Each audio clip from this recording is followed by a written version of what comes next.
വിടുതിയുടെ വിഹായുസിലേക്ക് നമുക്കൊന്ന് സഞ്ചരിക്കാം.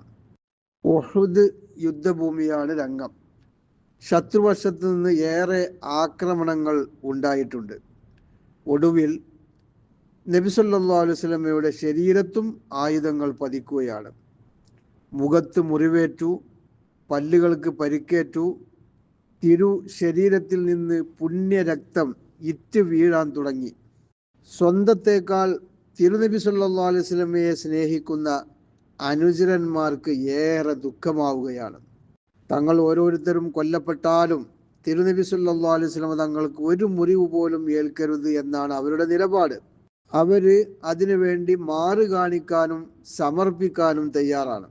യുദ്ധക്കളത്തിൽ പടർന്ന ചില തെറ്റിദ്ധാരണയുടെ അടിസ്ഥാനത്തിൽ സ്വഹാബികളിൽ പലരും പല വഴിക്ക് നീങ്ങിയിട്ടുണ്ടായിരുന്നു. തിരുനബി സല്ലല്ലാഹു അലൈഹി വസല്ലമയുടെ അടുത്തുള്ളവരാണ് അവിടുത്തെ പരിക്കിനെ കുറിച്ച് നൊമ്പരപ്പെട്ടുകൊണ്ടിരിക്കുന്നത്. ഒടുവിൽ ഒരാള് ഇങ്ങനെ പറയുകയാണ്: യാ റസൂലല്ലാഹ്, അള്ളാഹുവിൻ്റെ പ്രവാചകരെ, അവിടുത്തെ തിരുമേനിയിൽ പരിക്കേൽപ്പിച്ചവർക്കെതിരെ അവിടുന്ന് അള്ളാഹു ജല്ല ജലാലിനോട് ഒന്ന് പ്രാർത്ഥിച്ചൂടെ? സുബ്ഹാനല്ലാഹ്, പ്രവാചകൻ സല്ലല്ലാഹു അലൈഹി വസല്ലം സമ്മതിച്ചില്ല.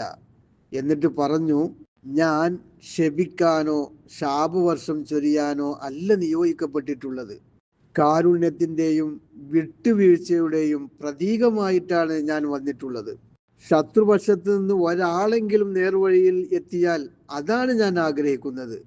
ഞാൻ കാരണമായി ഒരാൾക്കും ഒന്നും സംഭവിക്കാൻ ഞാൻ ഇഷ്ടപ്പെടുന്നില്ല. കണ്ടോ, ഒരു സിദ്ധാന്ത പ്രഭാഷണം അല്ല നാം ഇവിടെ കേട്ടത്. സ്വന്തം ശരീരത്തിലേക്ക് പരിക്കേറ്റപ്പോൾ സ്വീകരിച്ച നിലപാടാണ്. തത്വങ്ങളും മൂല്യങ്ങളും ഒക്കെ പറയാൻ ഒരുപാട് പേർക്ക് കഴിയും. സ്വയം ജീവിതത്തിൽ നടപ്പിലാക്കാൻ ഏറെ ആൾക്കും സാധിച്ചു കൊള്ളണമെന്നില്ല. എന്നാൽ തിരുനബി സല്ലല്ലാഹു അലൈഹി വസല്ലമ തങ്ങൾ നിലപാടുകളിലൂടെയാണ് നീതിയെ നടപ്പിലാക്കുന്നത്. ആത്മസമർപ്പണത്തോടു കൂടിയാണ് കാര്യങ്ങൾ ബോധ്യപ്പെടുത്തുന്നത്. ആരെക്കുറിച്ചെങ്കിലും അഭിപ്രായം പറഞ്ഞുകൊണ്ടല്ല ഹബീബായ നബി തങ്ങൾ മുന്നേറുന്നത്. ഇവർക്കെതിരെ പ്രാർത്ഥിച്ചില്ല എന്ന് മാത്രമല്ല, അവർക്ക് അനുകൂലമായി അള്ളാഹു ജല്ല ജലാലുവിനോട് ശുപാർശ ചെയ്യുകയാണ് തങ്ങൾ ചെയ്തത്.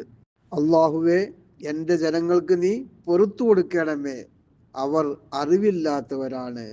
പരിക്കേൽപ്പിച്ചവരെ കുറിച്ചും എൻ്റെ ജനത എന്ന് പ്രയോഗിക്കുന്നു. അല്ലേ?